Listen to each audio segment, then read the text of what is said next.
हटाने के लिए नहीं किया। कांग्रेस वालों, आपको बहुमत मिला, आपने इमरजेंसी डाली थी। हमें बहुमत मिला, हमने 370 को समाप्त कर दिया।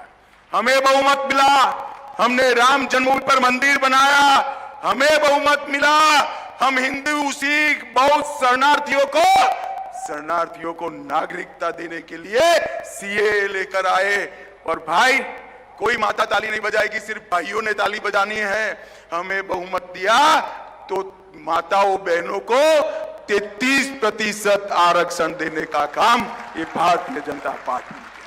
हमने बहुमत का उपयोग गरीबी को हटाने के लिए किया, देश को सुरक्षित बनाने के लिए किया। हमने बहुमत का उपयोग अर्थतंत्र को 11वें नंबर से 5वें नंबर लाने के लिए किया। और राहुल बाबा, झूठ मत बोलो, कान खोल कर सुन लो। कांग्रेस पार्टी अगर आरक्षण हटाना चाहती है तो भी जब तक भाजपा का एक एक कार्यकर्ता जिंदा है, हम एससी, एसटी, ओबीसी के आरक्षण को हटाने नहीं देंगे।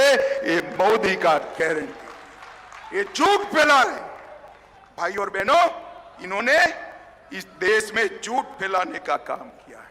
और ओबीसी का तो सबसे बड़ा विरोधी अगर कोई दल है तो कांग्रेस पार्टी।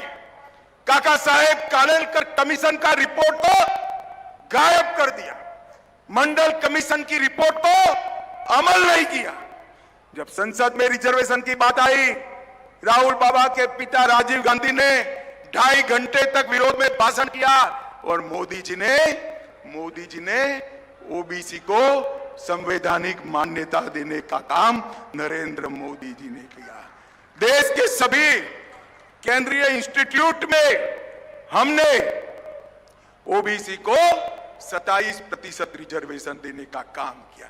भाई और बहनों, मोदी जी जिन्होंने पूरी दुनिया में देश का सम्मान बढ़ाया, वो भी ओबीसी जाति से आते हैं और देश का इतना बड़ा नेता बना है। ये भारतीय जनता पार्टी का कमिटमेंट है।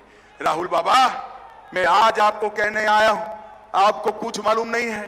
विश्वकर्मा की जातियां, छोटी छोटी जातियां, मेरे लुहार भाई, सुथार भाई, दर्जी भाई, कारपेंटर का काम करने वाले, नाव बनाने वाले, मछली पकड़ने की जाली बनाने वाले, इनके लिए अब तक देश में कोई योजना नहीं लाया था। मोदी जी ने 13,000 करोड़ खर्च कर ये सभी को स्वरोजगारी और स्किल डेवलपमेंट का काम करने का काम नरेंद्र मोदी जी ने किया।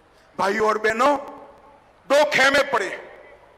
एक खेमा भारत के इतिहास को झुठलाने वाला है और दूसरा खेमा हमारी संस्कृति, हमारी भाषा, हमारे धर्म का सम्मान करने वाला है, देश का गौरव बढ़ाने वाला है, देश को टॉप पर पहुंचाने वाला है।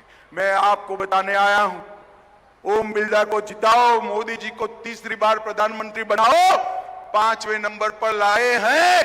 देश के अर्थतंत्र को संसार में तीसरे नंबर का बनाने का काम नरेंद्र मोदी जी करेंगे। माताओं, भाइयों और बहनों, ये माताएं मटकी लेने जाती है तो मटकी पर टकोरा लगाते हैं, नहीं लगाते हैं आप लोग?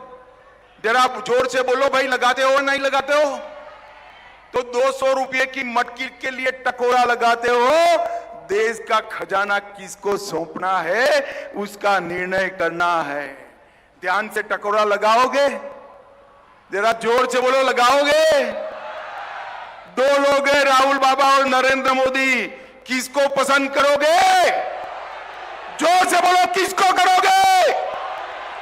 मोदी जी को पसंद करते हो तो ओम बिरला जी के नाम पर, कमल के निशान पर बटन दबाना है, दबाओगे? देखो भाई, कोटा बूंदी वालों, बटन ऐसे वैसे नहीं दबाना है। बटन तो आप कोटा बूंदी में दबाना, कमल के निशान पर, मगर इतने गुस्से के साथ दबाना कि इसका करंट इटाली में जाकर लगे। पक्का करोगे?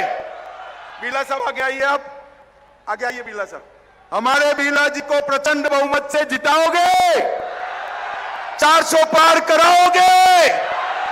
मोदी जी को तीसरी बार प्रधानमंत्री बनाओगे? मैं आपको एक मोदी गारंटी कहकर जाता हूं, बिरला जी को संसद में भेज दीजिए। कोटा बूंदी को हम देश का 1 नंबर का लोकसभा क्षेत्र बनाएंगे भाइयों।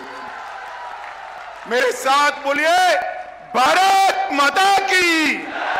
अरे जोर से हाथ उठाकर बोलिए, भारत माता की। जय श्री राम, जय श्री राम। वंदे वंदे वंदे। आप सभी का बहुत बहुत धन्यवाद, आभार, नमस्कार।